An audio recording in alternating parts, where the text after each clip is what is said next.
Olá pessoal, quem fala aqui é o investigador Thiago Neves. Antes de nós iniciarmos o segundo vídeo a respeito da lei de improbidade administrativa, eu quero fazer um alerta para vocês.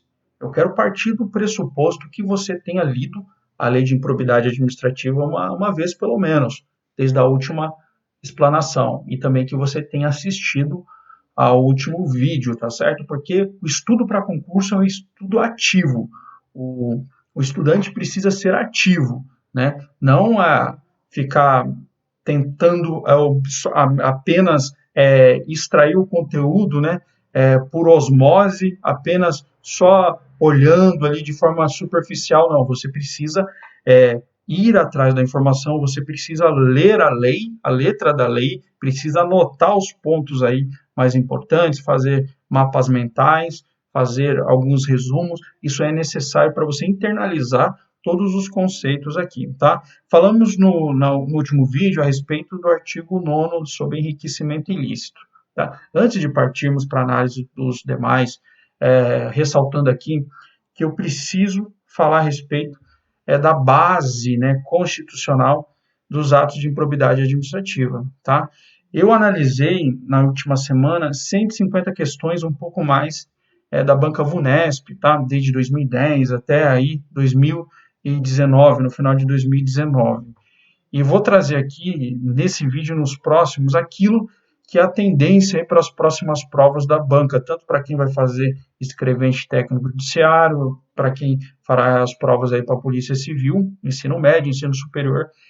Esse conteúdo aqui vai ser muito interessante para vocês aprender a pensar, né, da melhor forma para absorver um pouco mais das leis aí, e em especial agora da improbidade administrativa, tá? Mas esse jeito que eu vou passar para vocês, vocês vão desenvolver as próprias técnicas e poderão aí utilizar em outras leis, tá certo? Falamos artigo 9º no vídeo passado, eu quero trazer a base constitucional disso tudo que estamos falando, da lei de improbidade administrativa, né? A gente tem uma lei de 1992, a gente tem anteriormente uma Constituição de 88, a própria Constituição já deixou ali prevista que necessitaria de uma lei para falar a respeito da improbidade administrativa. Então, depois de alguns anos, essa lei aí tornou aí de forma materializada, né, essa prática, né? Materializou-se todas as condutas aí de improbidade administrativa, tá certo? O artigo 37 diz assim: a administração pública direta e indireta de qualquer dos poderes da União, dos estados, do Distrito Federal e dos municípios obedecerá aos princípios da legalidade, impessoalidade, moralidade, publicidade, eficiência e também ao seguinte. Aí vamos listar alguns incisos, alguns parágrafos, tá? A gente está falando do LIMP aí, né, no caput, na cabeça aí do artigo 37, falando do LIMP, famoso LIMP, né, dos princípios aí explícitos da administração pública. Mas o que eu preciso aqui olhar com vocês é o parágrafo 4º aí do artigo 37. Os atos de improbidade administrativa importarão a suspensão dos direitos políticos. Aqui você já vai extrair umas 10 questões aí dos últimos concursos aí da banca VUNESP, quando o examinador tenta colocar uma pegadinha de cassação dos direitos políticos. A gente sabe que os atos, né, as sanções aí previstas na lei de improbidade, suspensão dos direitos políticos, a perda da função pública, a indisponibilidade dos bens e o ressarcimento ao erário. Esse tempo aí de suspensão de direitos políticos vai variar de acordo com o ato aí de improbidade. Então, temos um tempo ali de suspensão para o enriquecimento, prejuízo ao erário, a gente tem outro período, e as condutas que atentam contra os princípios da administração, temos ali um prazo específico de suspensão dos direitos políticos, que falaremos em outra oportunidade. Salientando aí, não caia na pegadinha da cassação dos direitos políticos. Eu vou mostrar para vocês algumas questões aí, tá certo? Um grande doutrinador, né, da parte do direito aí, eu trago a fala aqui do Dr. José Antônio Lisboa Neiva, que diz um pouco a respeito da improbidade administrativa, quando diz assim: a improbidade administrativa caracterizaria, né, a gente está vendo aí uma mesóclise, né, por ação ou omissão dolosa do agente público ou de quem, de qualquer forma, concorresse para a realização da conduta. A gente já tira outras questões aqui de concurso. Em primeiro plano, a gente precisa de um servidor público cometendo o ato ali, né, de improbidade administrativa. Não vou falar que é crime, porque a lei, no sentido estrito, não é uma lei criminal. E também o ato de improbidade administrativa, nem mesmo a jurisprudência, a doutrina, sabem especificamente a natureza jurídica, se é um crime, não. A gente sabe que são apenas sanções, uma conduta que, no caso, ela é uma conduta que chega a ser desprezível, né, a um servidor público cometer esse tipo de ato, né, e a partir do momento que também ela prevê algumas sanções, né, algumas punições, que eu volto a falar para vocês, não tem uma característica assim de serem umas sanções criminais, tá certo? Por quê? Porque a própria lei fala, né, que sem prejuízo de ação penal, quer dizer o quê? O ato de improbidade, tanto ela pode ser um ato ali descrito de improbidade na lei de improbidade administrativa, como pode ser um ato ali que vai ser reprimido também na esfera administrativa com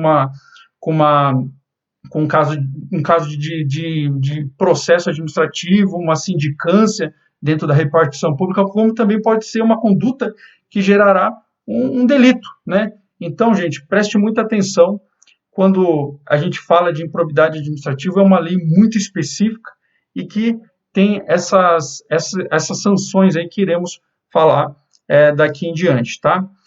Voltando a essa análise de quem pode praticar o ato de improbidade administrativa, a gente tem em primeiro plano aí o servidor público, mas muitas questões vão falar a respeito do particular que irá praticar o ato de improbidade. Aí eu coloco a pergunta para vocês, o particular ele poderia praticar um ato de improbidade administrativa?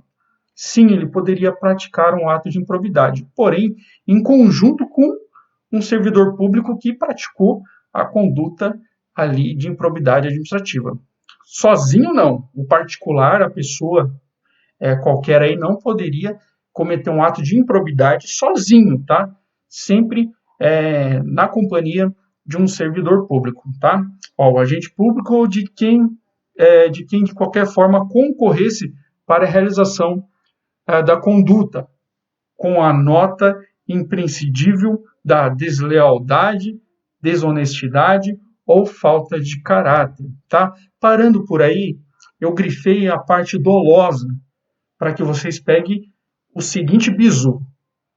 Nas modalidades enriquecimento ilícito, prejuízo ao erário, que significa prejuízo aos cofres públicos, e também das improbidades que atentam contra os princípios da administração pública, preste atenção na conduta, tá?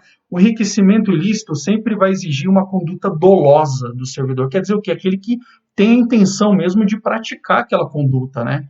Criminosa, não vamos falar criminosa por força de hábito, né? Mas prejuízo ao erário. Prejuízo ao erário poderá ser uma conduta dolosa ou culposa, né? E aqueles atos que atentam contra os princípios da administração sempre vai ser conduta dolosa, tá certo? Então, frise bem essa parte, dolosa para o enriquecimento ilícito, prejuízo ao erário, dolosa ou culposa, e contra os princípios da administração pública, dolosa. Só para aqueles que não sabem o que é doloso, culposo, essa análise vocês farão também dentro de um crime também, na parte criminal, né? A conduta dolosa, vocês podem anotar, a conduta dolosa ocorre quando o indivíduo age de má fé, sabendo das consequências que podem vir a ocorrer. Quer dizer o quê? Tem a vontade, né, inabalável de cometer aquele ato, né? Já a conduta culposa, quando a gente deu causa, né, a um resultado por imprudência, agiu de forma precipitada, sem cuidado ou cautela, negligência, descuido ou desatenção, deixando de observar precaução normalmente adotada na situação, ou imperícia, agiu sem habilidade, sem qualificação técnica, tá certo?